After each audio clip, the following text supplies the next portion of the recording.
amables, muchas gracias. Muchas gracias. Bueno, en primer término, quiero agradecer esta gentil invitación que me hacen para hablar de un tema trascendental para el país, que es ubicar en contexto el impacto que puede tener para nuestro país, para el estado de Baja California, los procesos de globalización. Esto es uno de los temas más importantes y que seguramente va a poderle dar la oportunidad a México de convertirse en uno de los grandes protagonistas a nivel global, y es de lo que quiero hablarles esta mañana a ustedes. También, antes de entrar en materia, comentarles que tengo ya una trayectoria bastante larga en medios de comunicación, y una forma de ver qué tan larga ha sido esa trayectoria es a través de las siguientes imágenes. Miren ustedes, en mi época de estudiante universitario, cuando las personas me veían pasar por la calle, pues de repente solían confundirme con Jackie Chan. Me sucedió en algunas ocasiones. Pero ahora con el paso del tiempo, lo que me preocupa es que cuando me vean pasar por la calle, pues me confundan, pero ahora con el profesor Miyagi, ¿no?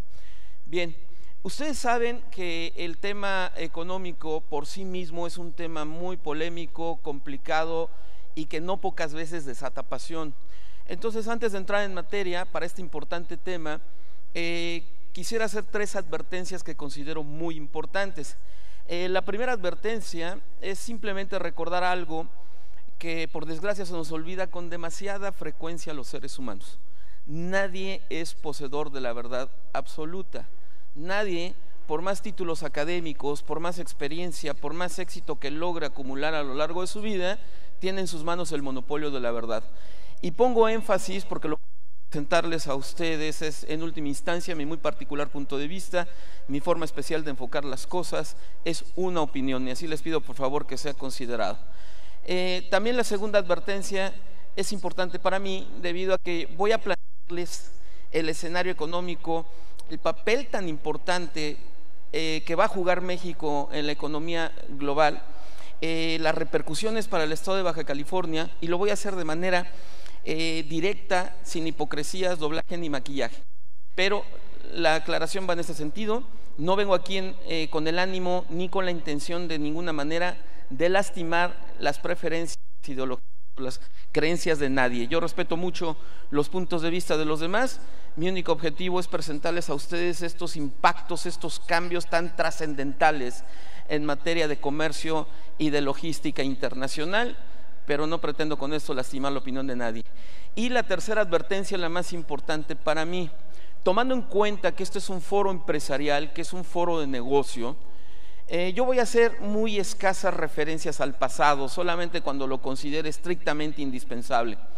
Tampoco es mi pretensión presentarles a ustedes como analista cuál es el mundo ideal desde mi punto de vista, ¿no? ¿Qué es lo que yo creo que debe cambiar para que, según yo, las cosas funcionen mejor? A mí lo que me interesa es presentarles a ustedes, independientemente de mis creencias o preferencias, ver las cosas como son, no como me gustaría que fueran.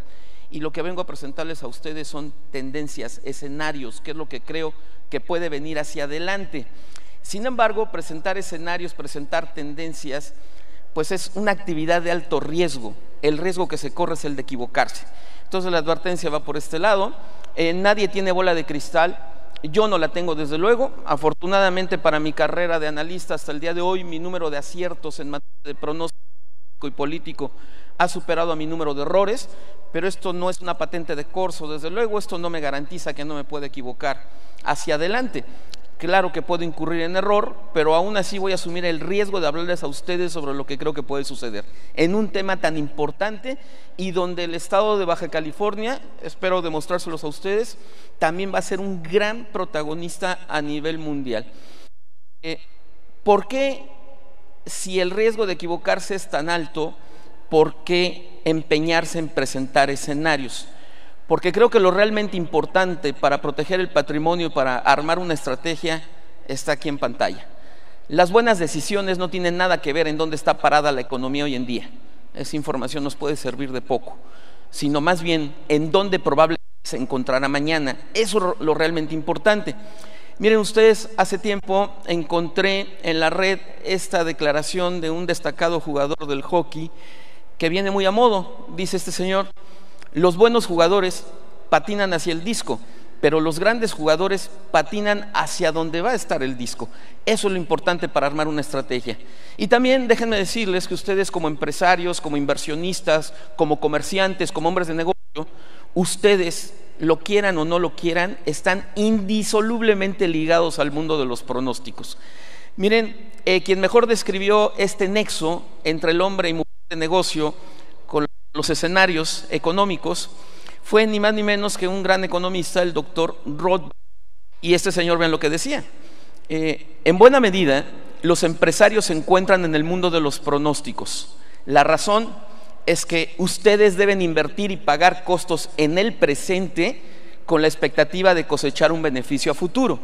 Y dice Rothbard: los mejores empresarios son aquellos que cuentan con mejor juicio para anticiparse a las tendencias del mercado y armar una estrategia. Esos son los hombres de negocio y mujeres que generan beneficios. Los empresarios ineficientes, los que no se preocupan de estos asuntos, pueden sufrir las pérdidas. Por eso la importancia de presentarles los escenarios. Ahora bien, el primer punto: ustedes probablemente o casi seguramente lo tienen muy claro, lo están viviendo a diario en el terreno de juego, como empresarios, como profesionistas, pero es importante ubicarlo: el valor del libre comercio. Miren ustedes, gracias. Normalmente tendemos a pensar, tenemos una idea del progreso bastante equivocada. Solemos creer que el progreso de la humanidad es constante y conforme pase el tiempo, poco a poco, pero vamos a ir alcanzando mejores estándares de desarrollo. Y cuando observamos los datos que nos presentan distintos antropólogos, los más eminentes a nivel mundial, pues es impresionante el grado de desarrollo que ha alcanzado la humanidad al día de hoy, y refuerza la idea de que este proceso tiene algo de automático, ¿no? Miren ustedes los datos que nos aportan. Desde que el hombre apareció sobre la tierra hasta que descubrió el fuego, tuvieron que transcurrir 2 millones de años. Pero desde que el hombre descubrió el fuego hasta que aprendió a darle su primer uso industrial, la cocción de ladrillos, ya solamente tuvieron que transcurrir 1 millón de años aproximadamente, solamente entre comillas. Desde que el hombre aprendió a darle el primer uso industrial a la cocción de al fuego, hasta que aparecieron las primeras técnicas agrícolas, ya nada más, entre comillas, transcurrieron 100,000 años. De las primeras técnicas agrícolas a la revolución industrial, a la máquina de vapor en Inglaterra en 1740 aproximadamente, ya nada más transcurrieron 10,000 años. De la revolución industrial a la conquista del espacio, solamente 230 años.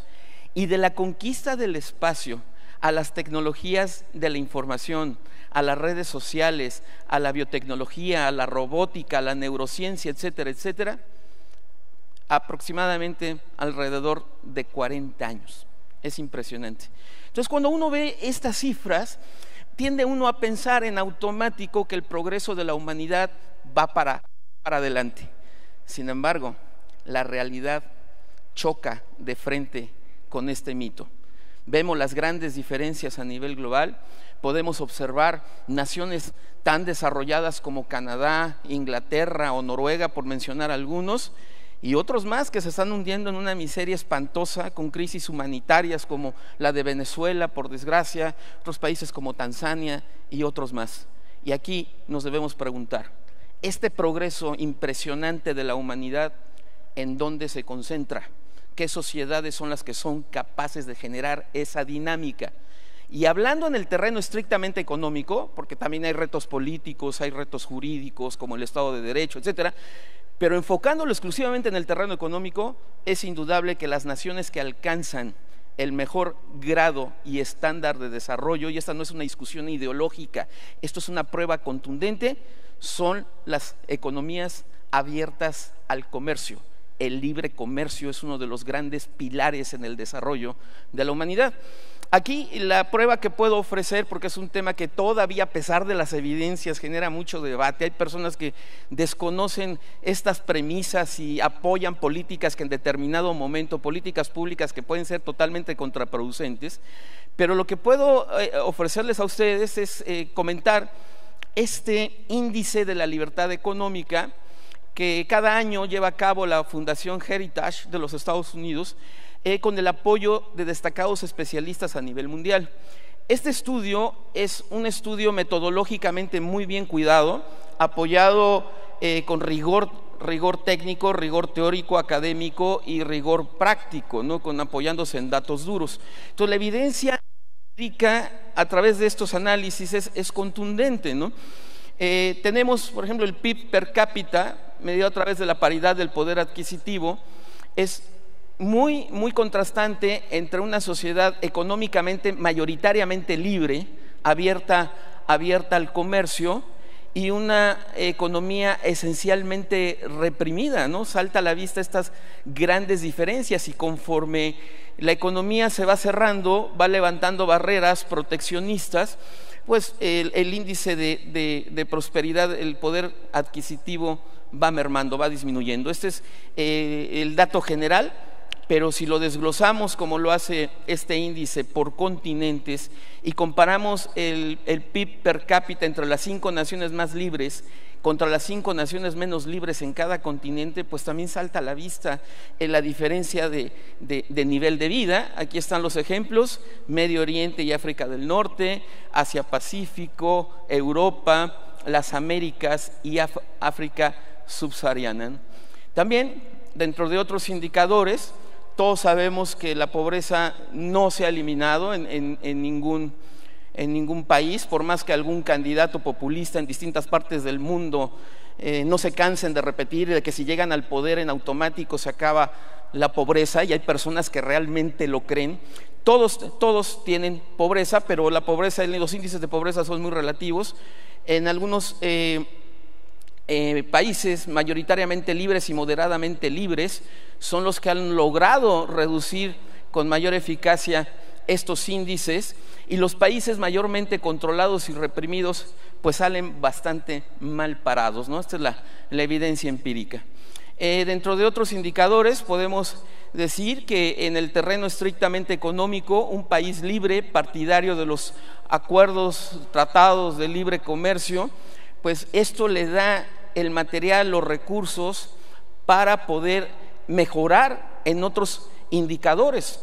Podríamos decir que si el libre comercio puede sentar las bases del crecimiento, también a la larga, si se trabaja también en otras áreas, si se aprovecha bien esta prosperidad, se democratizan las oportunidades y se combina con Estado de Derecho y otras consideraciones, pues estos países, gracias al libre comercio, sientan las bases de un crecimiento que se puede transformar en auténtico desarrollo económico, o sea, crecimiento de calidad. Este gráfico a mí me llama mucho la atención, porque aquí refleja esa realidad, ¿no? Mayor libertad se traduce en mayor rendimiento en varios niveles, ¿no? Y entonces el índice de libertad económica demuestra que los países con un mayor nivel de libertad económica, crecimiento, y aplicando otras políticas inteligentes, logran un desempeño sustancialmente superior al resto en cuestión de atención médica, educación de calidad, protección del medio ambiente y bienestar en general. Ahora bien, todavía, por desgracia, tenemos en algunos sectores algunas ideas bastante arcaicas. Yo me he encontrado con algunos colegas que todavía me dicen que para sacar a México del subdesarrollo hay que incrementar el gasto público. Y entonces yo siempre les digo, mi amigo, esto no es simplemente, tienes que ver las gráficas, tienes que ver los datos duros. El gasto público, cuando está bien enfocado en obras de infraestructura, que tenga un impacto en el crecimiento económico, claro que puede ayudar, y aún así contribuye de manera marginal. Miren, hay distintas fuentes. Esta me llama la atención porque es de las más recientes que he encontrado, un estudio del Fondo Monetario Internacional fechado en abril del 2018, y ellos desglosan el PIB de los distintos países según su grado de desarrollo, cuáles son los componentes, cuáles son los verdaderos motores del crecimiento.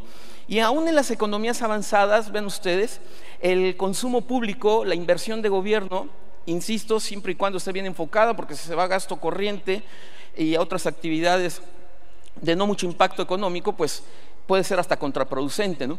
Pero el gasto público contribuye de manera marginal al crecimiento.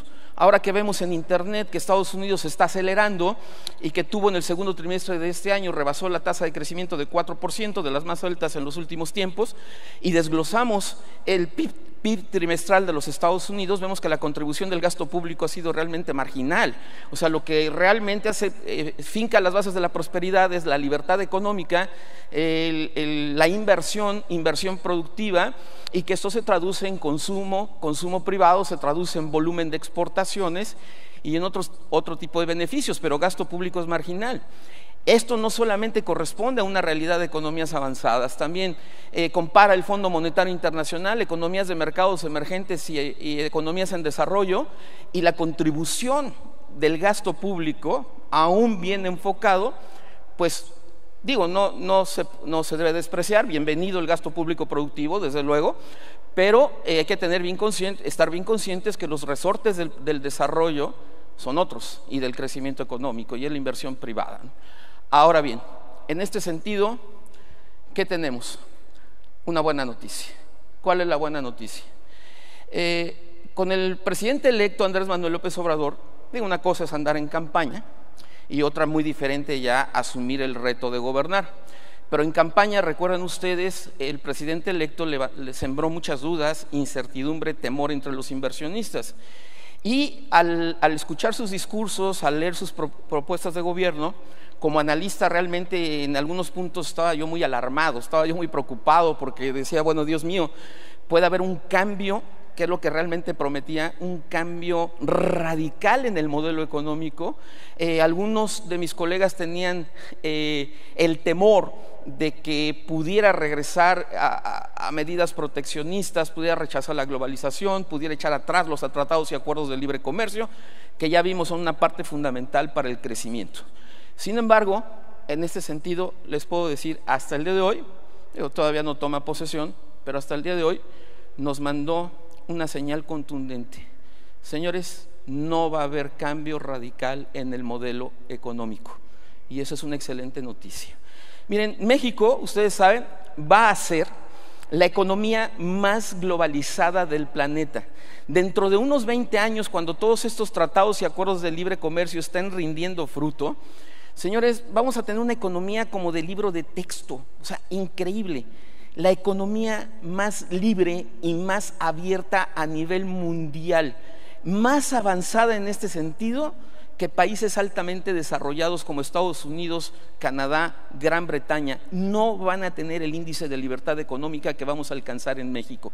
De hecho, ustedes saben, hay cosas que se pueden cuestionar a todos los gobiernos son luz y sombra, pero creo que a raíz de las amenazas de Donald Trump nos sacó de nuestra zona de confort y nos sacudió. Ya México estaba en este proceso desde la etapa del entonces presidente Ernesto Zedillo a finales del siglo pasado, pero Donald Trump como que aceleró esta necesidad, la de conectar a México con otros mercados para gradualmente, a la larga, diversificarnos, ir reduciendo nuestra dependencia. Y ustedes saben perfectamente bien que México se convirtió en el primer país en ratificar el TPP-11, también el nuevo tratado con la Unión Europea entrará en vigor en el año 2020. Y por lo que respecta al Telecán, que indudablemente es el más importante para nosotros, desde hace mucho tiempo, hace poco más de un año, y hay evidencia de lo que voy a decir, hay videos en YouTube, etcétera. Yo siempre estuve insistiendo, mi apuesta siempre fue esta: Estados Unidos no va a abandonar el Telecán, va a buscar, entre otros objetivos, una seguridad energética que México desde luego que le puede garantizar, ¿no? Y en ese sentido, bueno, estoy dirigiendo una revista que se llama Círculo Rojo, y a título de ejemplo, el 2 de febrero de este año, en un artículo que publiqué, comenté lo siguiente, ¿no? Yo decía hace 6 meses, poco más: la noticia corrió como reguero de pólvora. Estados Unidos pretende abandonar el Telecán y probablemente haga el anuncio en la próxima ronda de negociaciones que empieza el 23 de enero, dijeron fuentes canadienses involucradas en la negociación. Inmediatamente se deprecia el tipo de cambio, surgen los temores. Ustedes saben, distintas fuentes y fuentes de peso a nivel global. Aquí un ejemplo, la revista Forbes, que todos conocemos el peso que tiene en materia de opinión de negocio a nivel internacional. Forbes aseguraba desde hace tiempo que un colapso del Telecán podría llevar el dólar hasta los 25 pesos. Otra fuente de mucho peso con analistas de prestigio internacional, la calificadora Moody's, también aseguraba en febrero de este año que la muerte del Telecán llevaría el dólar a 27 pesos. Sin embargo, por los intereses involucrados, por los nexos, por el proceso de integración, pues yo decía, bueno, está aumentando la presión sobre el tipo de cambio, lo que refleja este temor de los inversionistas. Pero aquí la pregunta es, ¿y realmente lo van a abandonar? Mi respuesta, amigo lector, es contundente: no, claro que no lo van a hacer. Y este punto de vista yo lo venía sosteniendo desde hace mucho tiempo. Hace año y medio, también en esta revista Círculo Rojo, también publiqué otro artículo donde aseguraba también este escenario, dando por hecho que en determinado momento no iba a ser fácil, desde luego, el proceso de negociación, pero se tenía que llegar a un acuerdo. La siguiente, por favor. Aquí está fechada en febrero del 2017. Yo decía, me atrevo a adelantarle, a apostarle doble contra sencillo a que Donald Trump no abandonará el Telecán. Sí hará presión, pondrá fechas fatales, dará manotazos en la mesa, se atreverá a gritar, de acuerdo, pero de ahí a salirse del Telecán media una gran distancia. Hay muchos intereses involucrados. Ahora, aquí todos sabemos que lo que dificultó la negociación fue el estilo tóxico de Donald Trump, pero yo lo que veía en él siempre fue este estilo tóxico para tratar de sacar la mayor ventaja.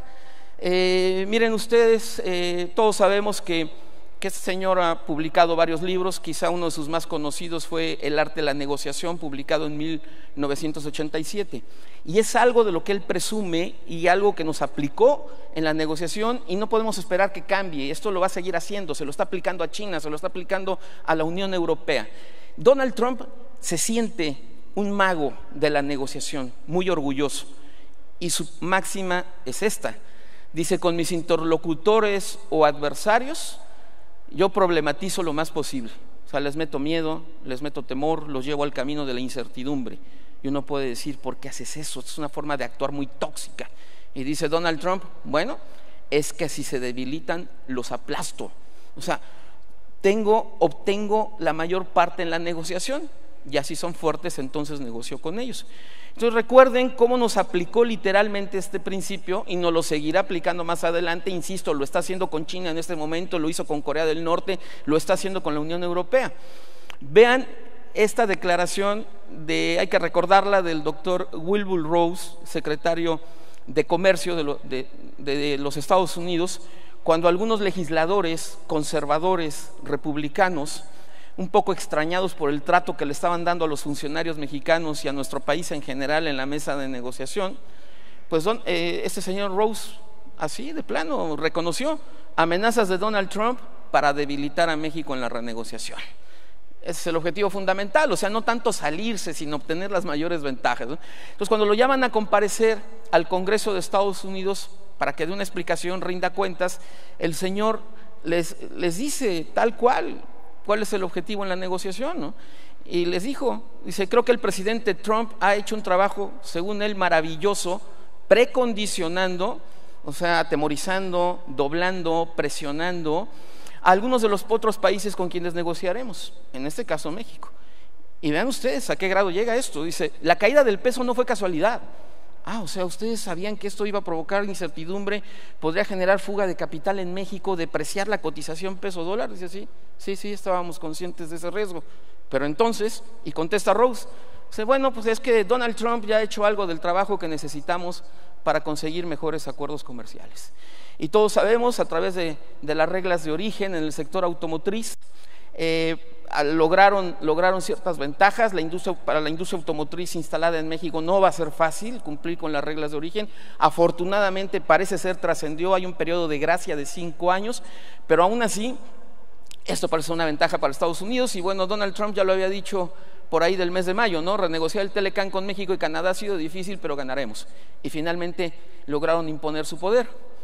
Todos los gobiernos recurren a presión en la negociación. Yo recuerdo, y seguramente ustedes también, en 1990-91, con las negociaciones del TLC, Carlos Salinas de Gortari amenazó a Estados Unidos y les dijo, o les exportamos mercancías o les exportamos trabajadores, ¿no?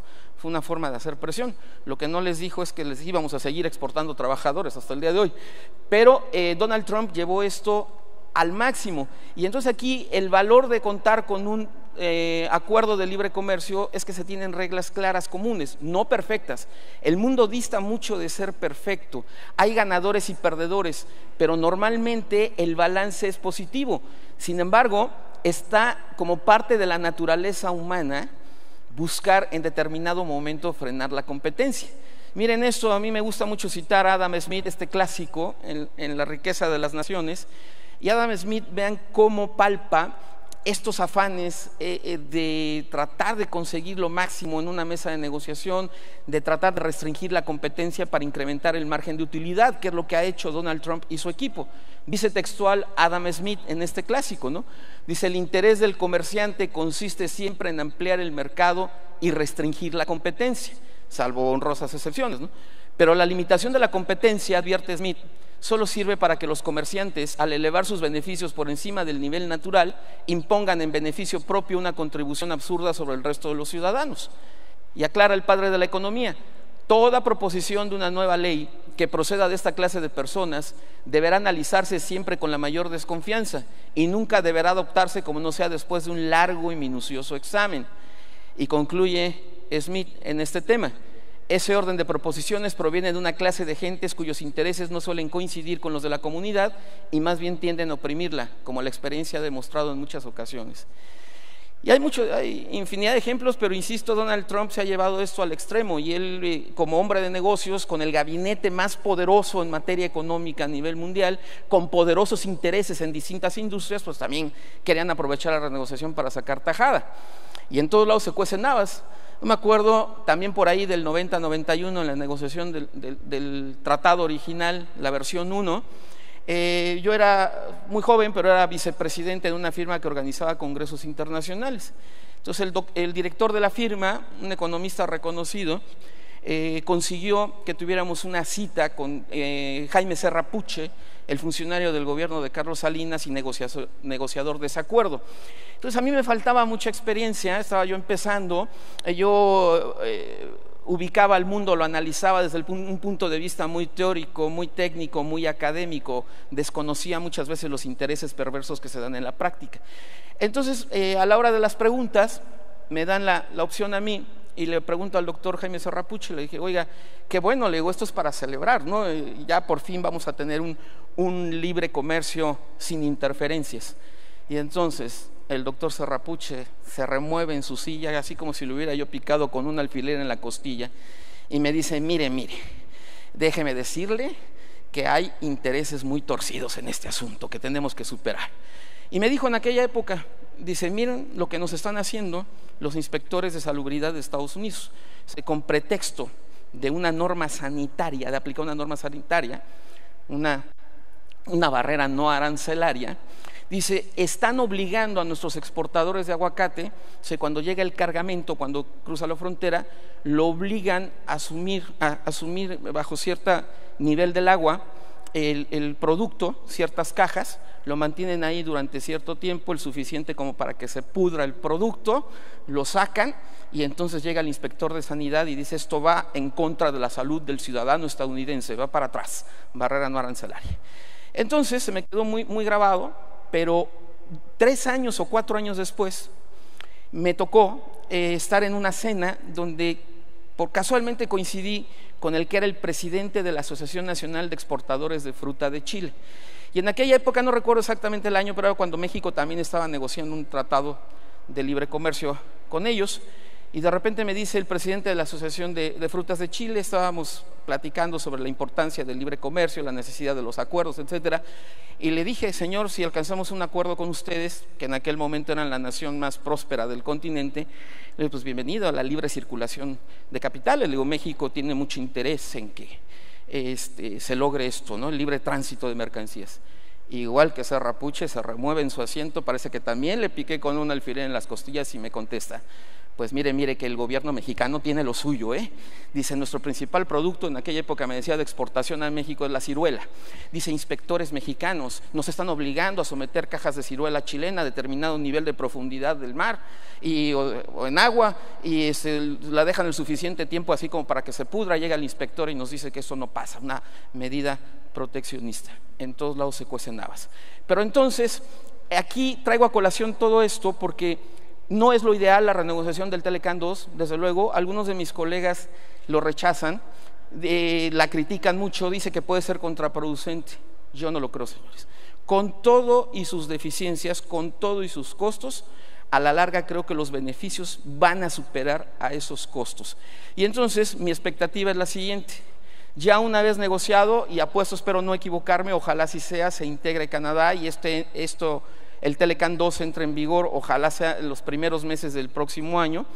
Pero una vez ya negociado y ratificado el nuevo Telecán, mi expectativa es que de cara a la próxima década pues va a fluir una cantidad histórica de inversiones en materia de petróleo, combustibles, gas natural, electricidad, petroquímica básica y energías alternativas, inversión productiva, y esto va a ayudar a detonar el crecimiento económico. Insisto, con Andrés Manuel López Obrador hay riesgos, desde luego que hay riesgos, pero en esencia el principal mensaje es que no hay cambio radical del modelo económico, y creo que esto es una muy buena noticia. El hecho de que se haya integrado a las negociaciones con su equipo de transición, el hecho de que él mismo haya asegurado que le interesaba una rápida concreción del TLC 2, aunque lo firmara el presidente saliente Enrique Peña Nieto, nos habla de que no habrá un cambio radical en ese sentido. Y para el estado de Baja California es una excelente noticia. Ahorita vamos a ver por qué, más allá de que sí hay algunos riesgos en otros terrenos. Un ejemplo de lo que estoy comentando es ¿por qué detonará mayor crecimiento económico? Se está dando actualmente, México está recibiendo una cantidad en algunos rubros ya histórica de inversión productiva. Un ejemplo, se están construyendo una red de ductos muy importante para importar hidrocarburos, y también se están ampliando los principales puertos del país. También la inversión es histórica en ese sentido, y hay compañías energéticas transnacionales o aliadas con empresas nacionales que están construyendo centros de almacenamiento en distintos puertos del país. A mí me llamó mucho la atención, tan solo del último año para acá, he ido con dos APIs, hice un recorrido en Tuxpan y otro en Manzanillo. Entonces me llamaba la atención que cuando me llevaban a hacer el recorrido, los directores de la API me decían: no, mira, estamos ampliando tal, y la construcción se veía impresionante en los puertos mexicanos, una inversión histórica. Pero de repente yo veía que también unas construcciones importantes a un lado del puerto, y no me hablaban de eso, en Tuxpan, en Manzanillo y en otras partes del país. Cuando les preguntaba qué estaba sucediendo a un lado del puerto, me contestaban: son las compañías fulanas de tales energéticas que están construyendo centros de almacenamiento para también traer combustibles, no solamente por vía terrestre, no solamente a través de los ductos, sino también por mar. Entonces, cuando algunas personas que se quejan de que la reforma energética no ha dado beneficios palpables a la población, cuando se atreven a decir que este tipo de reformas no sirven, señores, estas personas no comprenden que este tipo de negocios, este tipo de inversión tardan en madurar. O sea, si no ha bajado el precio de los combustibles, más allá de la cuestión fiscal recaudatoria por parte del gobierno, de los impuestos, más allá de eso, pues es simplemente porque tenemos un cuello de botella, o sea, no hay suficiente infraestructura. Entonces la oferta no alcanza a crecer lo suficientemente rápido como para provocar una baja de precios. Pero ya estando en operación estos ductos, ya estando ampliados los puertos, las centrales de almacenamiento, señores, es lógico, por elemental sentido común, la oferta de combustibles va a superar a la demanda dentro de algunos años. ¿Va a bajar el precio de los combustibles? Claro que sí. Y esto puede detonar crecimiento económico también, desde luego. Por eso me atreví, a título de ejemplo, a poner este tuit en mi cuenta a finales del año pasado. Dice Andrés Manuel López Obrador que si gana en 2018, en 3 años bajará el precio de los combustibles. Eso se va a dar con él o sin él en la presidencia de la República, gracias a la reforma energética que tanto critica, porque después de la renegociación del Telecán llegará a un volumen de inversión productiva histórica a México, y entonces él lo sabe. Por eso amenazó en campaña, pero ahora ratifica y va a ratificar el Tratado de Libre Comercio. Ya le dio la bendición con Morena, con mayoría en la Cámara, y se va a aprobar, se va aprobar. Y esto es, insisto, una muy buena noticia porque no hay cambio radical en el modelo económico. México sigue en la senda de la globalización y para el estado de Baja California. Esto es una excelente noticia, ahorita vamos a ver más adelante. Vean lo que dijo desde hace tiempo, y viene a colación, el señor Navarro, uno de los asesores comerciales más importantes de Donald Trump. Esto lo dijo el 15 de marzo de 2017. Dice: tenemos una tremenda oportunidad con México para fortalecer las reglas de origen, insisto que no son perfectas, van a tener costos, pero aún así, en el Telecán, y con ello generar una potencia regional mutuamente ganadora, donde trabajadores y fabricantes de ambos lados de la frontera se beneficiarán enormemente. Estoy seguro que los beneficios van a superar los costos y vamos a formar parte del bloque comercial más poderoso del planeta. Ahora, esta pieza del Telecán 2 se va a unir a un rompecabezas que dice México, potencia mundial. ¿Estoy exagerando? No. Miren ustedes. La siguiente, por favor. Desde hace tiempo, yo me he enfocado en televisión, también en conferencias, en entrevistas, a tratar de hacer presión para tratar de corregir lo que creo que está mal en materia de políticas económicas, en materia de corrupción, etcétera. Pero siempre he estado convencido que viendo este proceso de reformas desde la década, mediados de la década de los 80 hasta la fecha, esto en algún momento va a provocar un despegue de México. Miren, aquí en portada, en pantalla, tengo un libro que publiqué, empecé a escribir en febrero del 2013 y lo publiqué en septiembre de ese año, hace 5 años. Entre el miedo y la esperanza, que refleja dos grandes tendencias que ya desde hace tiempo estoy viendo en el ambiente. ¿Miedo a qué? A la próxima crisis global, la turbulencia, la sacudida, que todavía el entorno internacional está muy delicado y vamos a tener problemas, vamos a tener turbulencia 2019, probablemente 2020. Por eso Turquía, los problemas de Turquía, los problemas de Argentina nos arrastran. Pero la esperanza y en este momento la convicción para mí de que pasada esa turbulencia, la próxima década México va a despegar. Y en la contraportada de este libro plasmé 4 grandes conclusiones. La primera, yo decía, se está gestando una nueva crisis a nivel mundial que podría ser incluso más grave que la anterior. Y yo en conferencias en 2013, cuando el tipo de cambio andaba por ahí de los 13 pesos, dólar al mayoreo 13.50, yo les comentaba a los empresarios, a los hombres y mujeres de negocios, les decía: señores, va a venir una sacudida muy fuerte, el dólar al mayoreo puede rebasar los 17 pesos por dólar. Sonaba muy extraño, me decían, pero ¿cómo crees? Y ya saben ustedes, en determinado momento rozó los 22 pesos por dólar, un día antes de que tomara posesión Donald Trump.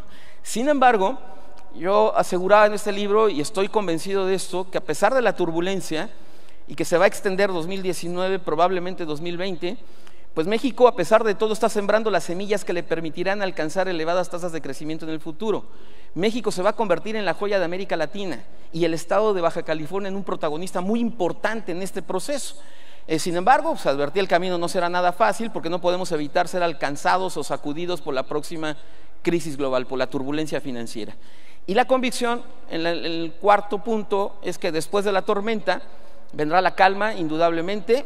Todo el capitalismo se mueve por ciclos, todos los periodos de auge y los periodos de recesión, ninguno es eterno. Y entonces yo decía, después de la sacudida, que se podrá extender probablemente el próximo año y 2020, ya vendrá de lleno en la próxima década la etapa de prosperidad que podría convertir a México en una potencia mundial. Esto sonaba muy extraño, era muy incómodo para mí, mucha gente me tildaba de loco, me decía, pero ¿cómo te atreves a decir que México puede ser potencia económica con todas las desgracias que estamos viviendo, el endeudamiento excesivo, la corrupción, la impunidad, la falta de ausencia de Estado de Derecho? Bueno, una de las razones, decía yo, enfocándonos estrictamente en el área económica, es que México se ha convertido en un imán muy atractivo para la inversión productiva. Y esto está creciendo, y muy a pesar de todas las sacudidas o shocks que se vengan más adelante, tanto financieros como políticos.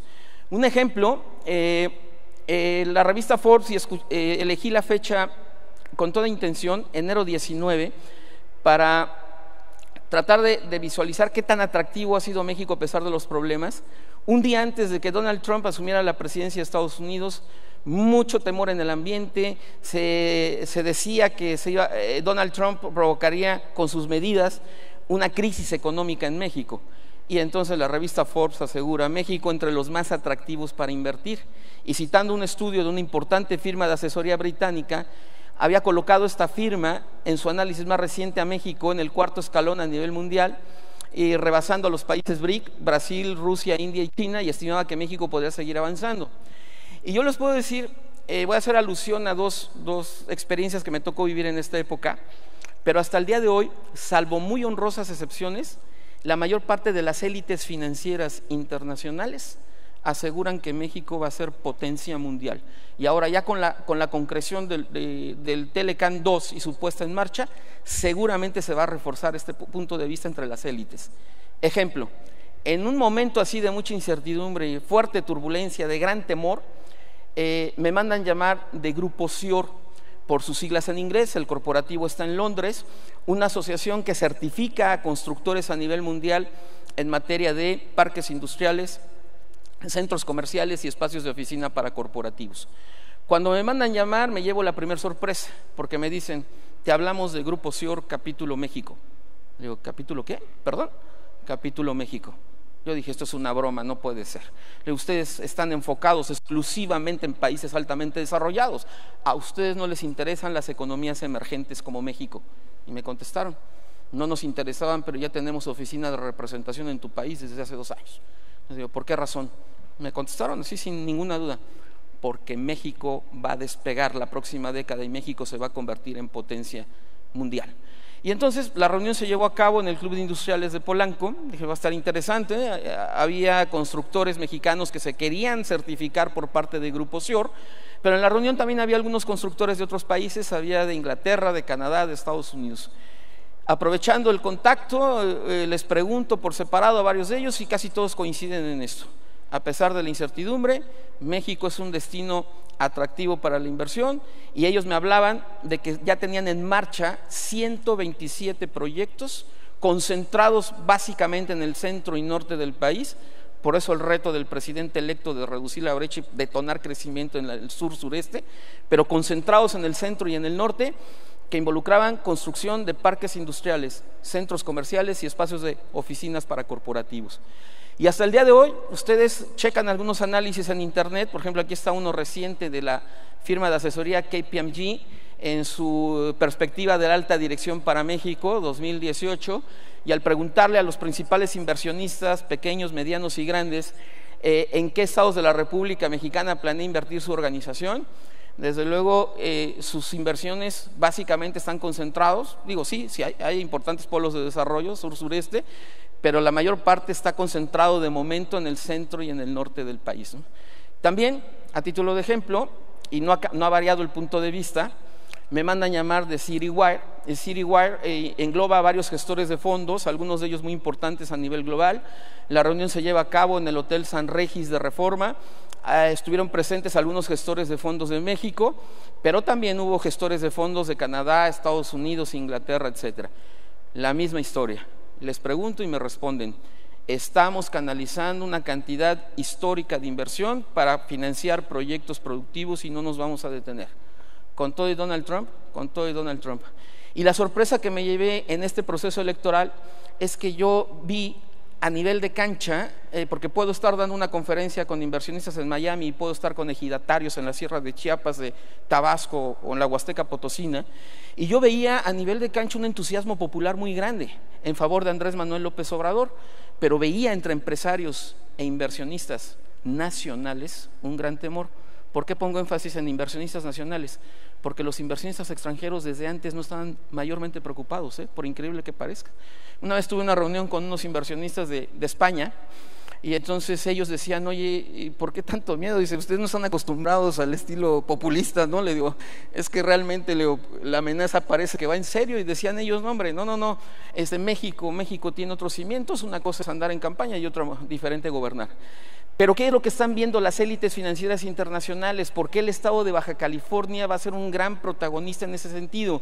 Y más allá de los riesgos que se puedan correr, sobre todo concentrados en el terreno político, en el siguiente sexenio, a mi juicio, vamos a caer en un régimen semiautoritario, va a haber un retroceso democrático, pero independientemente, ese es otro tema, se cuece aparte. En materia económica, yo creo que el estado de Baja California va a salir excelentemente bien librado. Y la economía en general también, salvo algunos retrocesos, y digo en general porque no va a haber cambio radical del modelo económico, y esa es una gran noticia. Ya con el reforzamiento de los tratados, el TPP-11, el nuevo tratado con la Unión Europea, el TLCAN-2, se refuerzan las bases del crecimiento. ¿Qué es lo que están viendo las élites internacionales en México? Que México se puede convertir, y se va a convertir, ellos lo dan por hecho, en la principal potencia logística y de comercio a nivel mundial. Ellos me dicen, aquí voy a resumir mi experiencia, lo que les voy a comentar no lo leí en internet, no me lo platicó un amigo, no me enteré por casualidad, me consta, es mi experiencia. Entonces normalmente les digo, ¿por qué tienes interés en México? ¿Por qué arriesgas capital, patrimonio en un país que está aparentemente lleno de tantas desventajas, ¿no? La inseguridad, la corrupción, etcétera? Y me dicen, mira, México es una economía emergente que va a reunir una serie de activos que no va a reunir en conjunto ninguna otra economía emergente. Ese es el valor de México. Y me dicen, mira, México cuenta con una posición geográfica de privilegio. Le digo, por Dios, hemos tenido esa posición geográfica toda la vida y no nos ha servido de gran cosa. Y me dicen, no les ha servido hasta el día de hoy, pero esto se va a combinar con otras piezas y se va a convertir en un verdadero activo. Me decían, México, y digo, qué duda, ni duda cabe ya, porque había antes, recuerdan ustedes, una controversia polémica con Chile, cuál de los dos era el que más tratados y acuerdos de libre comercio tenía firmados a nivel mundial. Ahorita no hay ninguna duda, es México. México es el país con más tratados y acuerdos de libre comercio firmados a nivel global, y todos sabemos, esto es un atractivo muy grande para la inversión. También me hablan de las reformas estructurales tan vilipendiadas aquí a nivel nacional. Yo me he encontrado tristemente personas que despotrican contra las reformas estructurales, y cuando ustedes le preguntan siquiera qué entiende por reforma estructural, no van a saber ni responder.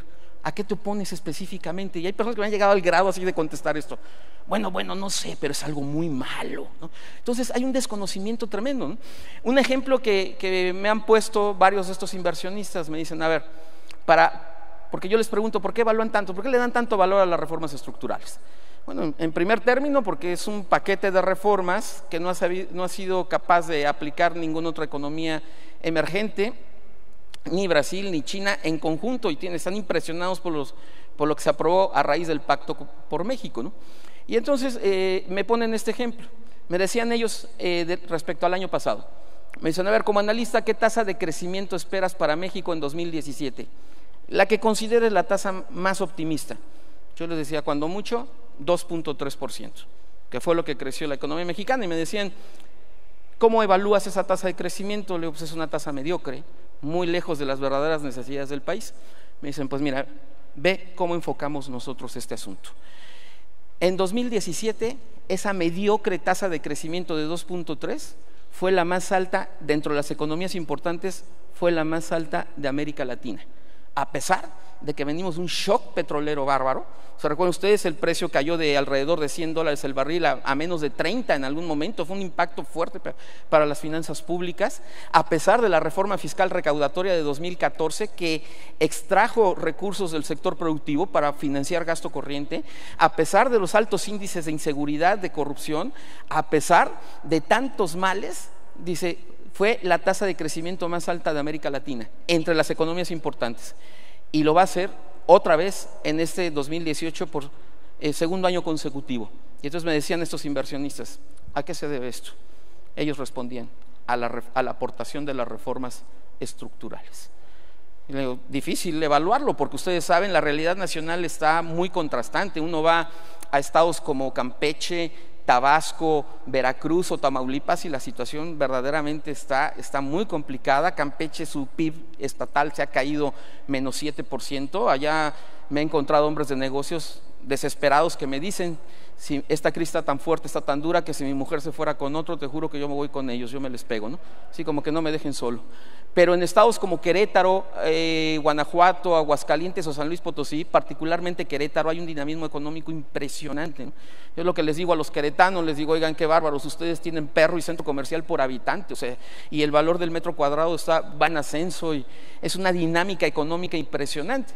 Pero en estos estados del Bajío, buena parte de la prosperidad económica pues se ha derivado de la atracción de inversión productiva que ha hecho posible el Telecán y las reformas estructurales, por eso ellos le dan mucho valor. Y a nivel de élite desde hace tiempo, miren, dentro de los grandes pesos pesados a nivel mundial, puedo recordar estas palabras de Bill Richardson, exsecretario de Energía de Estados Unidos, mayo 2014. Dice: a la larga, las reformas harán de México una de las grandes potencias económicas mundiales. No, dice, no estoy exagerando, lo creo firmemente.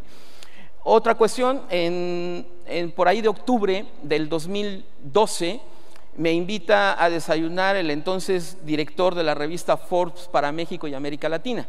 Iban a lanzar la revista en México en noviembre del 2012, me dieron la primicia, me adelantaron el primer número, yo lo comenté en mi espacio en el noticiero, pero lo que a mí me impactó en esa reunión fue que cuando les pregunté por qué ustedes, una revista de tanto peso y prestigio a nivel mundial, eligen México, finales del 2012, me dice: porque México va a ser potencia económica.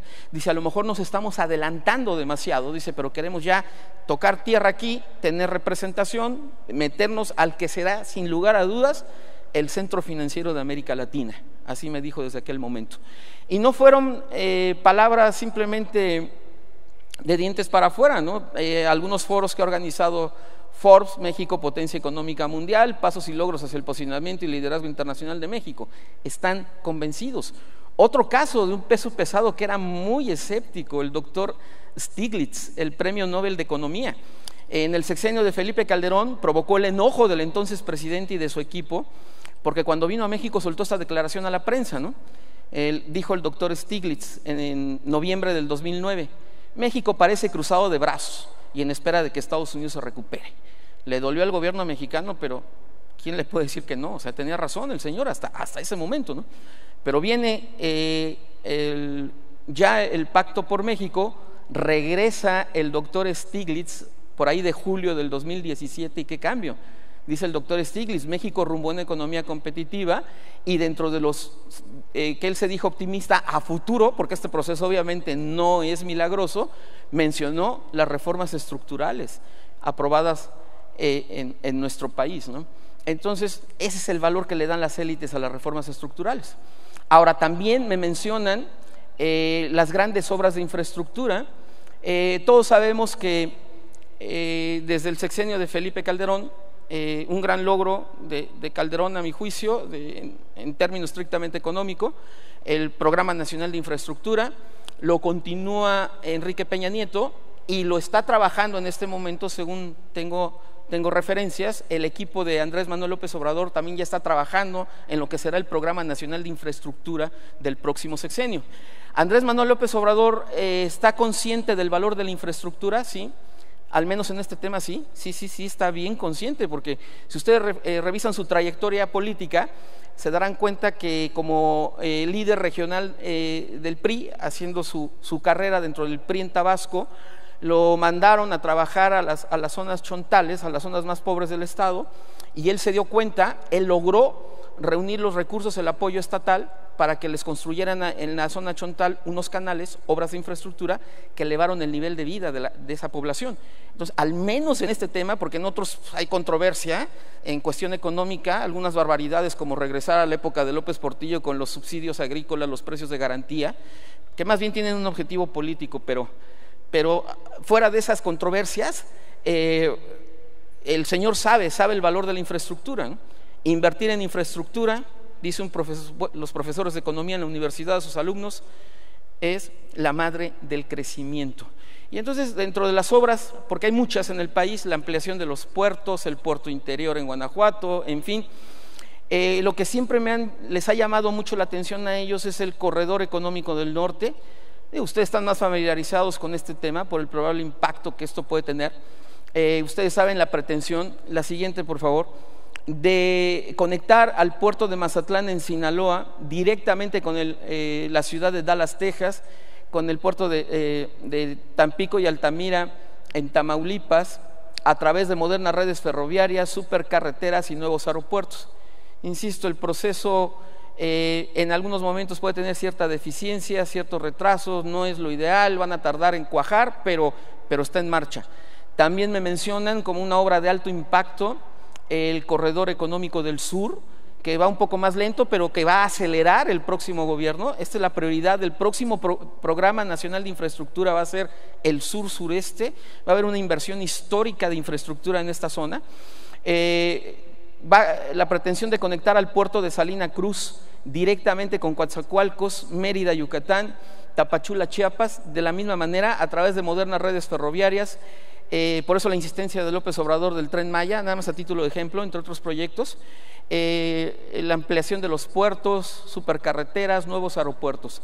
Ya desde ahorita les puedo decir que, aunque es un proceso que todavía va a tardar en cuajar, ya algunos beneficios ya se están palpando a nivel de cancha.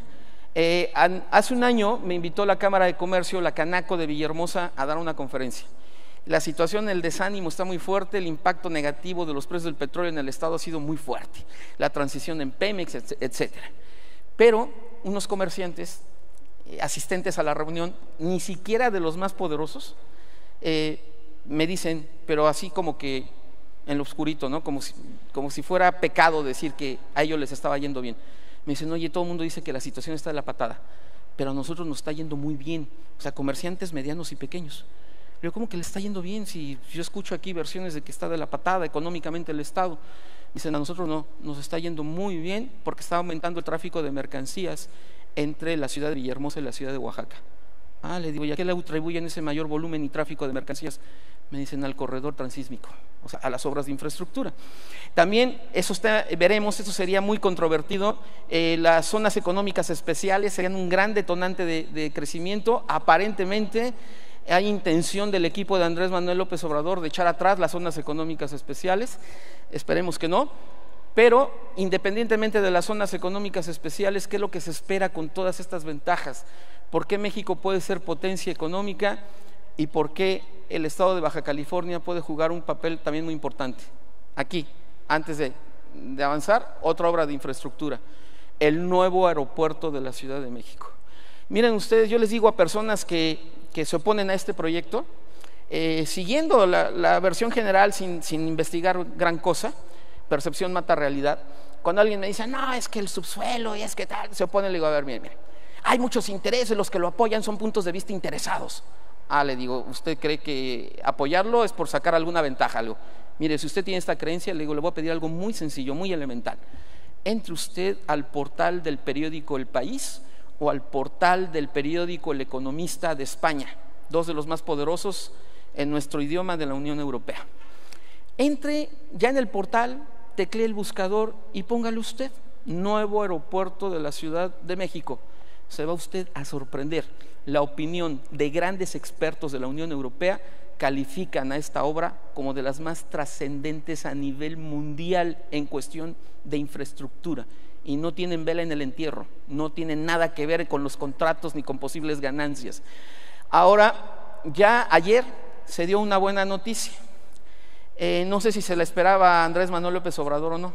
Ustedes saben, el Colegio de Ingenieros Civiles pues ya le recomendó al gobierno del presidente electo continuar con la construcción del nuevo aeropuerto de la Ciudad de México.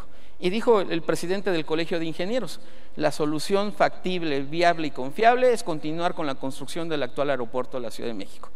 Y también ayer mismo en esta conferencia de prensa, no nada más el Colegio de Ingenieros Civiles, también el presidente de la Unión de Colegios de Ingenieros dijo prácticamente lo mismo, ¿no? El aeropuerto en Texcoco es más viable, es una mejor opción que Santa Lucía, que es de alto riesgo, consideran ingenieros, y donde hay algunos, a mi juicio, algunos intereses medio perversos, no por parte de Andrés Manuel López Obrador, sino de algunos de su equipo que quieren buscar cierta ganancia, ¿no? Entonces, con todas estas ventajas, con todas estas obras de infraestructura, ¿qué se espera de México a lo largo de la próxima década? Si ustedes se preguntan, tomando en cuenta así como tenemos el mapamundi en pantalla, si nos preguntamos dónde se concentra la mayor riqueza y bienestar a nivel mundial, dónde se concentra básicamente el mayor flujo y tráfico mundial de mercancías, pues la respuesta es sencilla, está concentrada en el norte del planeta, está en la Unión Europea, está en Canadá y Estados Unidos, está concentrado en algunos países asiáticos como puede ser China, Corea del Sur, Japón, entre otros.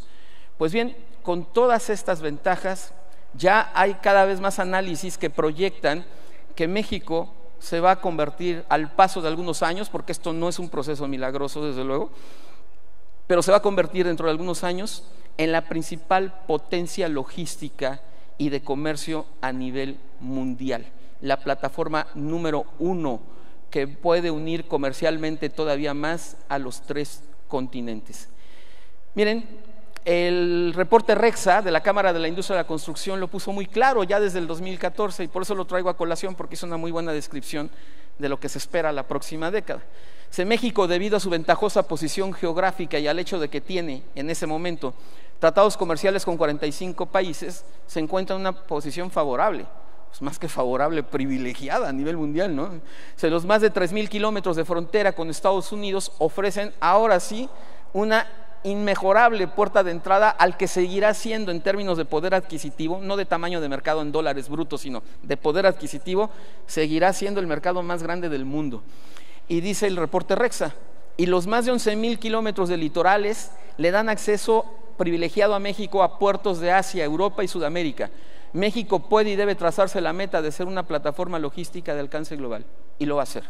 Y el estado de Baja California, con la posición geográfica que tiene de privilegio, señores, puede detonar un crecimiento muy fuerte, y no lo digo por quedar bien aquí, eso lo digo en todos los foros. Obviamente hay grandes retos, se tienen que hacer las cosas correctamente aquí en el estado, desde luego, pero tiene una muy buena posición para acompañar a México en esta aventura que se puede llamar liderazgo, potencia en América Latina. Por eso decía un directivo de Nomura, México es un refugio, el mejor entre los peores, el menos feo. No, pues qué amable, ¿no? Se agradece la sinceridad, pero de alguna manera esto nos refleja cómo a México las élites internacionales lo tienen plenamente diferenciado. Otra sorpresa, miren ustedes, para mí, como les comentaba, era tremendamente incómodo ir contracorriente, que me tildaran hasta de loco por decir que México podría despegar en algún momento desde hace 5 años, pero ya cada vez más voces se suman. Este maravilloso bestseller en varios idiomas, un gran experto a nivel mundial, el doctor George Friedman, los próximos 100 años, vean lo que dijo de México, dice, quien controle el Atlántico y el Pacífico a través de obras de infraestructura, corredor económico del norte, corredor económico del sur, puerto interior, nuevo aeropuerto, etcétera, controlará el comercio mundial, punto. México será la principal potencia económica de América Latina y constituirá un desafío para el dominio de Estados Unidos en América. A pesar de que hay cada vez más voces especializadas, más evidencia, el pesimismo sigue siendo muy fuerte. Aquí en México el pesimismo es un deporte nacional. Miren, hasta la prensa extranjera se ha quejado desde hace tiempo. Vean esta nota del Financial Times, ¿no? Pesimismo económico de México es un hueso duro de roer. Dice, oye, qué bárbaros. O sea, allí en México les encanta ver las cosas negras, terroríficas, ¿no? Y otro ejemplo, el Russia Today, en una nota muy curiosa que publicaban por ahí de diciembre del 2015, el Russia Today cita una fuente de alto nivel y vean ustedes, dice la nota, un sondeo de la encuestadora británica Ipsos Mori ha determinado cuáles son los países en los que sus habitantes tienen una idea más equivocada sobre su propia realidad, que no se dan cuenta de lo que está pasando por debajo del agua. Dice, México se ubica en la cabeza mundial en cuanto a percepción errónea se refiere, de los más pesimistas a nivel global. Y ya cuando esto sea una realidad, pues los que no sepan visualizar este asunto, los que están en el ámbito de los negocios y no preparen una buena estrategia, pues se van a ver total y absolutamente rebasados, ¿no? Y sorprendidos. ¿Cuándo empezó esto? Y entonces los libros de historia, los analistas van a regresar. Pues por ahí de agosto de 1985, en la época de Miguel de la Madrid, cambió el rumbo del proteccionismo, la globalización, cuando entramos al GATT, al Acuerdo sobre Aranceles y Comercio de aquella época. Entonces, este pesimismo indudablemente que va a continuar. Como decía el Times, es un hueso duro de roer, pero aquí quiero decirles que tengo una buena noticia para los pesimistas. ¿Cuál puede ser una excelente noticia para un pesimista? La buena noticia puede ser esta. El doctor Friedman dice que México, el poder económico y político de México, va a emerger con el paso de los años con tal fuerza que va a entrar en conflicto con las élites estadounidenses y pronostica, según él, digo está por verse, pero pronostica una guerra armada entre México y Estados Unidos a finales de este siglo. Entonces, ¿cuál es la buena noticia para los pesimistas? Que esto puede terminar en guerra. Pero bueno, nada más para darle gusto a los pesimistas. Pero regresando, señores, las élites políticas en México también están conscientes de este proceso. Miren, algunos ejemplos. Ustedes entran a YouTube y teclean Enrique Peña Nieto, México potencia mundial, se van a encontrar con este video del 5º informe de gobierno hace un año. Y vean qué énfasis pone Peña Nieto en la cuestión de las reformas y de la posibilidad de que México se convierta en potencia económica. Creo que no tenemos audio para el video. Bueno, me parece que no, mil disculpas, pero es interesante que... Compartimos una visión clara. Haremos de México una potencia en donde todos los mexicanos tengan un espacio de bienestar y protección, en donde la familia sea el centro más importante de atención, en donde a cada niño se le brinde certidumbre, a cada joven oportunidad, a cada mujer respeto y a cada adulto mayor dignidad. En campaña, este fue un video de mí donde habla de México potencia mundial, que llegó a ser en algún momento una promesa de campaña. Anaya, el ex candidato del PAN, en una conferencia que dio en Washington también como candidato, vean cómo describe bueno, vamos con Enrique Peña Nieto primero, en el 5º informe, por fin, bueno, vamos aquí con Anaya, una conferencia que dio en la Universidad de Washington. Vean ustedes los datos que aporta sobre México. A ver, perdón, creo que tenemos alguna falla técnica, pero lo de Anaya es interesantísimo. Insisto, nada más tecleen el nombre del presidente y de cada uno de los candidatos, pónganle México potencia mundial, y son videos que subieron en campaña y todos hablando de México potencia económica. Ahora, Andrés Manuel López Obrador, el que más en campaña cuestionó los tratados de libre comercio, el modelo económico, el neoliberalismo, etcétera, etcétera, está consciente de que México puede ser potencia económica, ¿sí? Que ahí tienen valor las reformas. Se va a ir por gusto, no por necesidad, y no nos van a importar las amenazas de que van a construir muros. México va a ser una potencia con desarrollo y bienestar. La prueba ya no las dio, mandar a su equipo a negociar, acelerar el Telecán 2 y estar dispuesto aprobarlo con mayoría de Morena en el Congreso. Entonces, Baja California va a jugar un papel muy, muy importante en este proceso, aunque el reto evidentemente de las élites nacionales y locales es tomar las decisiones correctas y seguir apostándole a la inversión en infraestructura y a la atracción de inversión productiva.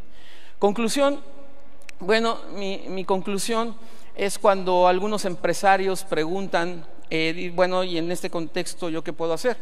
Primero, desde mi muy particular punto de vista, déjenme decirles que ustedes, como hombres de negocios, en esta parte de la frontera, en este estado con posición geográfica de privilegio, en este contexto de globalización y reformas, señores, están ustedes en una situación privilegiada. Ahora, ¿cómo poder detonar esta oportunidad? Miren, no hay fórmulas mágicas, no pretendo aquí en esta parte descubrir el hilo negro, inventar el agua tibia de ninguna manera, sino simplemente una cuestión de sentido común. ¿Qué negocios estarán en la mejor posibilidad de aprovechar este contexto y capitalizarlo en los próximos años? En un estado que puede ser privilegiado en cuestión de crecimiento en todo este contexto de TPP, Telecán, Acuerdo del Pacífico, etcétera. Voy a hacer aquí alusión a esas palabras del doctor Alfonso de Lara, que es director general adjunto de riesgos financieros del Grupo Banorte. Creo que lo resume muy bien. Dice: mientras tú tengas capital robusto y de calidad suficiente, liquidez para tener un horizonte de supervivencia mientras dure la crisis o la turbulencia, que viene fuerte el próximo año, y unos niveles de apalancamiento sensatos, no debe suceder nada radicalmente perjudicial. Tendrás un negocio blindado y tendrás un negocio que tendrá la oportunidad de capitalizar, aprovechar las oportunidades de crecimiento que se van a venir gracias a los acuerdos de libre comercio. También, obviamente, dentro de los retos de las grandes compañías, aquí voy a regresar al estudio de KPMG sobre perspectivas de la alta dirección en México 2018, ellos que encuestan a importantes líderes de los distintos sectores. Vean ustedes, le preguntan a los inversionistas en México, dice: ¿cuál de los siguientes factores considera que contribuirán a que su organización genere mayores utilidades en los próximos 3 años? Y ellos, obviamente, esos son los grandes retos para las empresas: mejorar la capacidad de innovación, mejorar la inversión en el desarrollo de talento humano, mejorías en las tecnologías de la información, Esto es crucial. Yo acabo de estar en un evento con una compañía transnacional que ofrecía a los asistentes tecnología de punta para poder ajustar la logística de mercado y defenderse de los daños que pueda provocar en el margen de utilidad los aranceles, ¿no? Es impresionante lo que se puede avanzar en cuestión tecnológica. Esto es nada más un ejemplo que me tocó ver y que me llamó mucho la atención. También hablan los grandes líderes empresariales para los próximos 3 años, mayor inversión en actividades de mercadotecnia y comunicación, menores costos laborales, innovación, incurrir en otro tipo de mercados, y aquí en ese sentido no desdeñar una posible participación en el sur-sureste, que insisto, se les va a dar un impulso sin precedente en cuestión de inversión productiva y de infraestructura. También, pues, algunos hablan, no tiene el peso de otras, aquí viene cada uno de mayor a menor, el peso que le dan los inversionistas en esta encuesta, los empresarios, pero también hablan de hacer una buena estrategia fiscal, que cumpliendo estrictamente con la ley logre defender el margen de utilidad, y algunos hablan también de la cuestión del outsourcing, que ustedes saben ha crecido mucho en los últimos años. Ahora, ustedes como hombres de negocios, ya sabiendo que son los principales protagonistas del crecimiento, señores, en la medida en que ustedes tengan éxito en sus actividades, no exagero, ni lo digo por quedar bien, es una realidad, ustedes como empresarios, comerciantes, hombres, mujeres de negocios, inversionistas, en la medida en que ustedes tengan éxito, ustedes van a ayudar a que México se convierta realmente en una potencia económica. Miren, con esto concluyo, y me encanta esta frase del doctor Tocqueville, en uno de los grandes clásicos, porque vean qué padre se expresa de hombres y mujeres como ustedes. Dice el doctor Tocqueville: considero a la clase empresarial como aquella que ha recibido de Dios la especial misión de proveer por su cuenta y riesgo la felicidad material de todas las demás. Entonces, esos son ustedes, generadores de empleo, generadores de crecimiento, generadores de prosperidad y bienestar. Por eso les deseo mucho éxito en sus negocios, les deseo mucho éxito en sus actividades. Muchas gracias por escucharme. Estoy a sus órdenes a través de esta página de internet o a través de mis cuentas en las redes sociales. Muchas gracias por su atención y por la invitación tan generosa que me han hecho para este evento. Muy amables. Muchas gracias.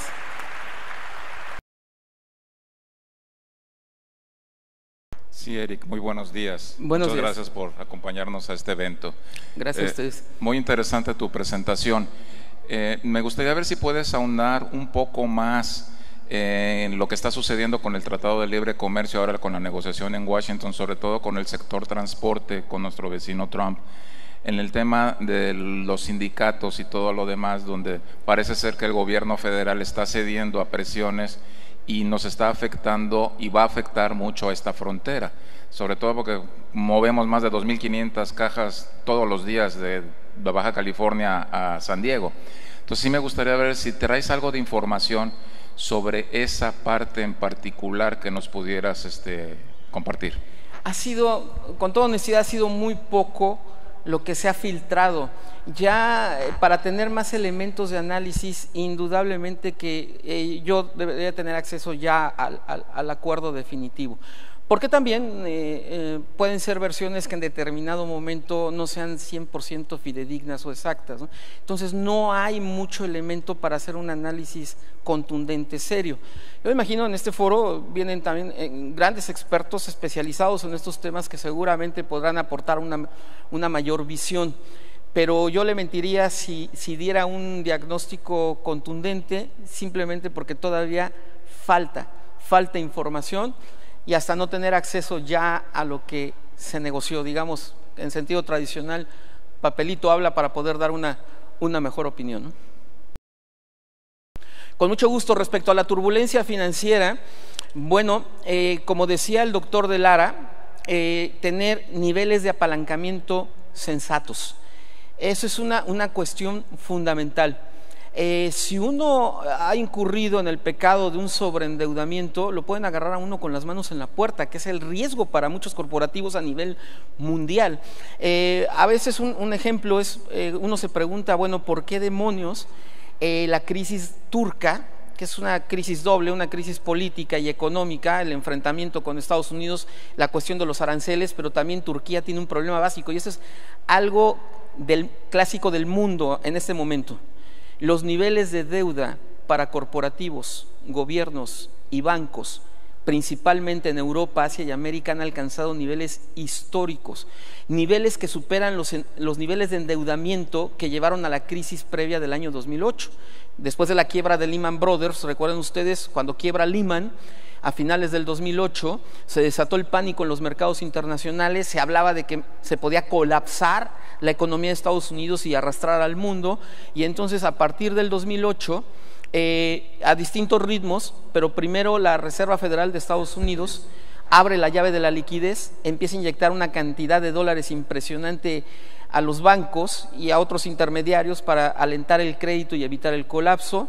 Después le siguió el Banco Central Europeo, el Banco Central de Inglaterra, el Banco Central de Japón.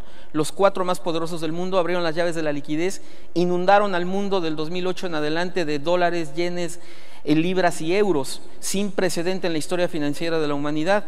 Luego bajaron las tasas de interés prácticamente a cero, la llamada tasa de referencia, lo que cobraba cada uno de estos bancos centrales por prestar a los bancos y otros intermediarios el dinero recién creado, la fijaron prácticamente o la acercaron a tasa cero. Banco Central Europeo todavía tiene esa tasa en cero. La Reserva Federal de Estados Unidos la mantuvo hasta octubre del año 2014. Entonces propiciaron un endeudamiento bárbaro. El Banco Central de Inglaterra ahorita ya está subiendo su tasa de referencia, pero la tiene en menos de 1%. La tasa más baja que históricamente había tenido el Banco de Inglaterra en 300 años había sido del 2%, no de 0.75 como está ahorita, y que llegó a estar en 0.25.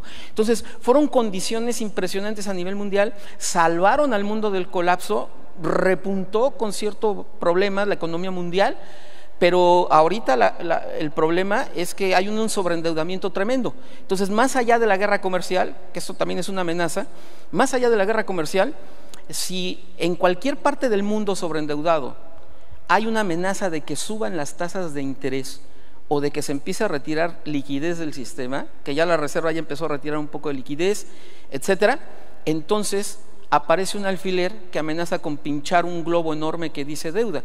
Por eso cuando se desestabiliza Turquía o se desestabiliza Argentina, de repente hay personas que en las redes me preguntan: oye, ¿qué demonios tenemos que ver con Turquía? ¿Por qué nos tiene que pegar? Es un simple pretexto de los analistas. No, le digo, no es ningún pretexto.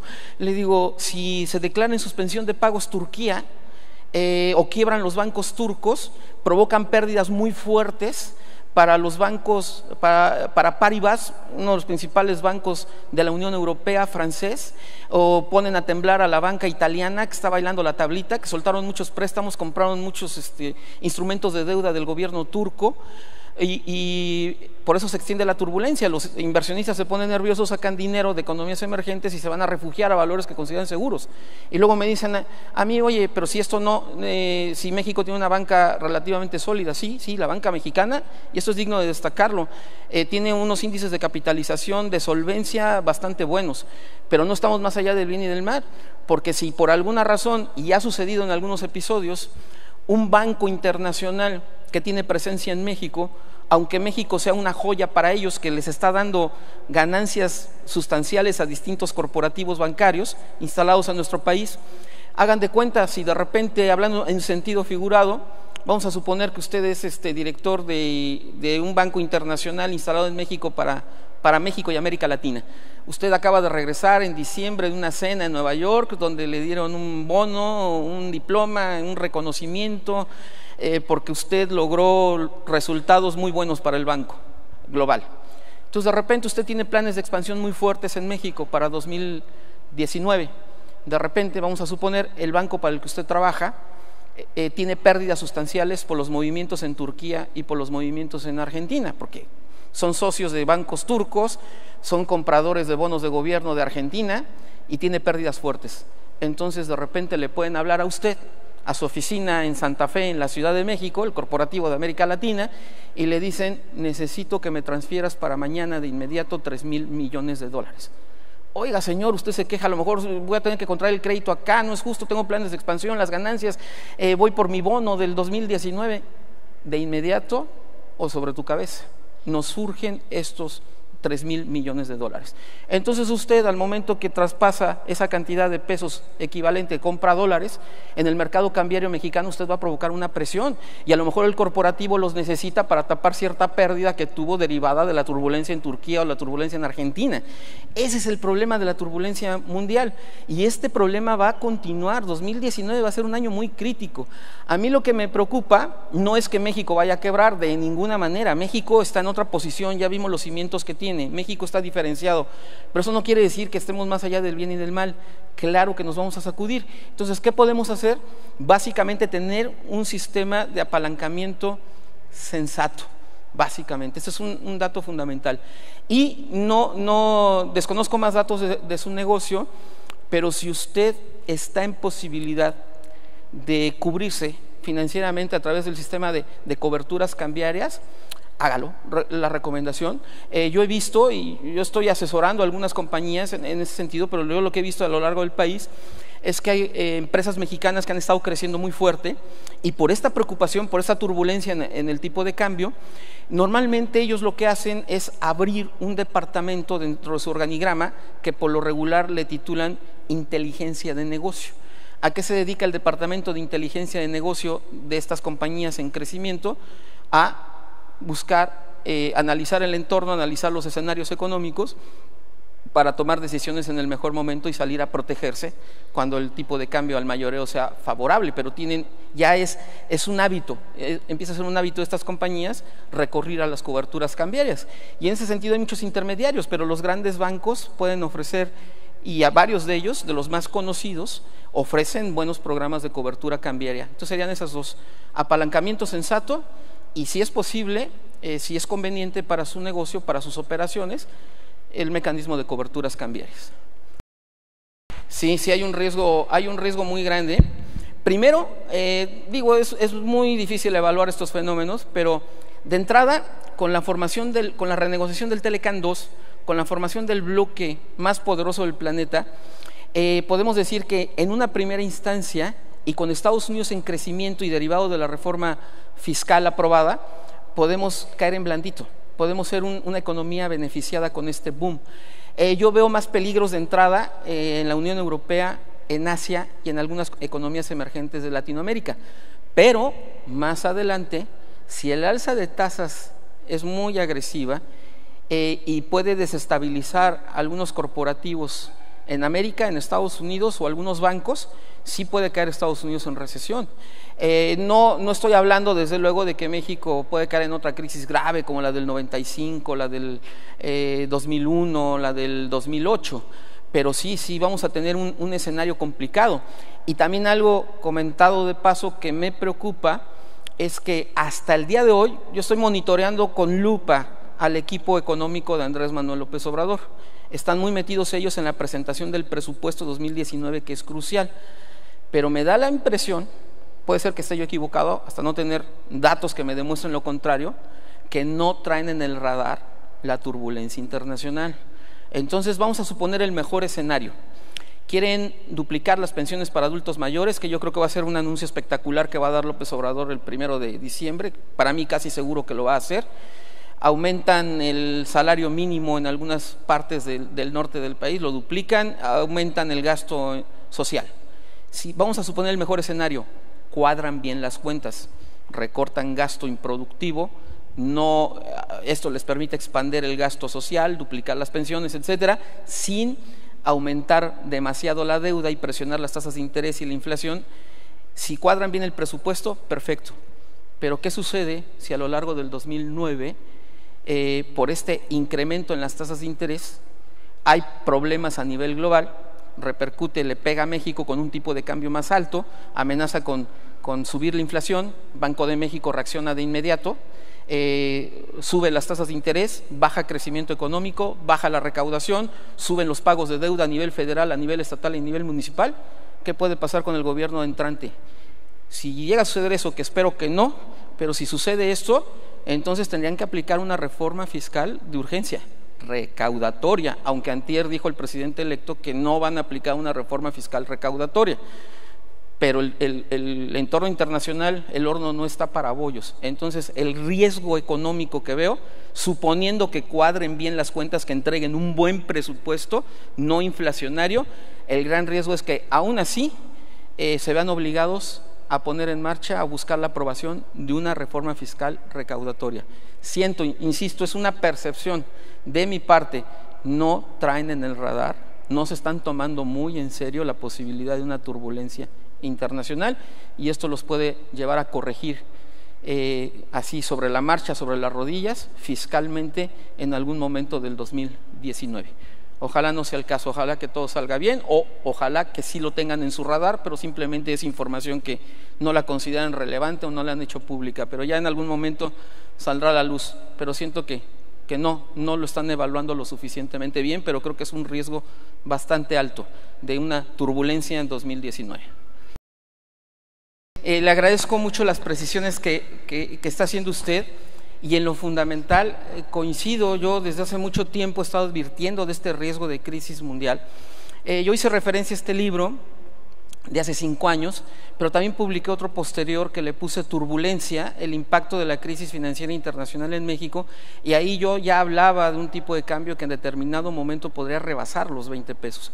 Sí, todo el sistema es demasiado frágil, totalmente coincido con usted, pero déjame decirle que aquí el primer problema para evaluar lo que puede suceder a futuro con México es que se trata de una situación inédita, sin precedente. No tenemos parámetros como para poder tener la certeza en determinado momento de yo decirle a usted México está blindado, no sucede absolutamente nada, o usted que me diga por el contrario, viene una gran depresión en México.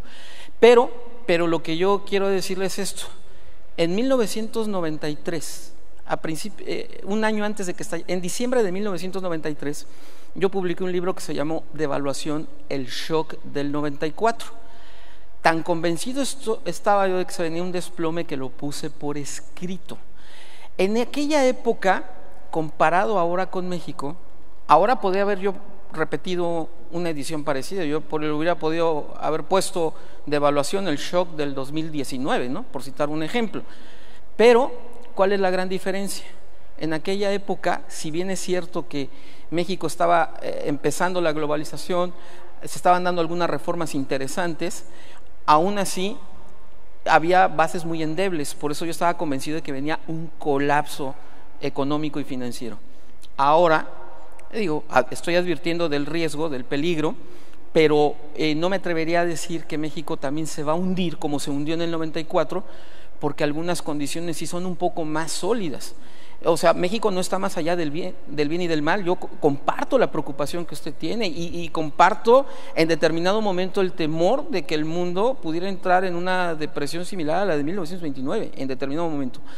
Pero no es lo mismo recibir ese tipo de impactos con una economía como la que tenía México, tan vulnerable en 1994, a una economía que, si bien puede ser sacudida, puede ser sometida a choques importantes, pues tampoco veo que esté como una situación, digamos, como la de Argentina. Entonces, creo que México está en mejores condiciones para amortiguar, pero de que me preocupa, sí, indudablemente comparto la misma preocupación de usted.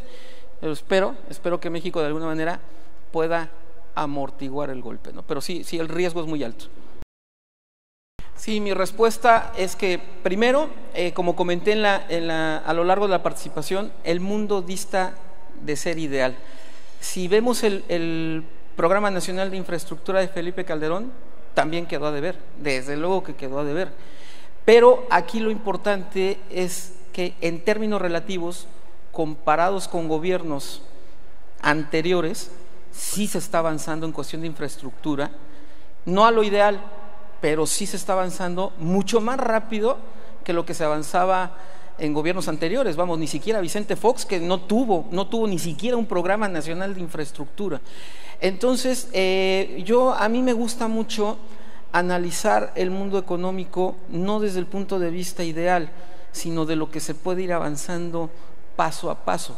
Porque yo me encontraba, por ejemplo, algunos de mis colegas, una ocasión de esas excepcionales donde se puso en marcha, se presentó una iniciativa en el Congreso fiscal interesante hace unos años. Un experto fiscal, yo le decía, oye, ¿cómo viste la reforma, la iniciativa?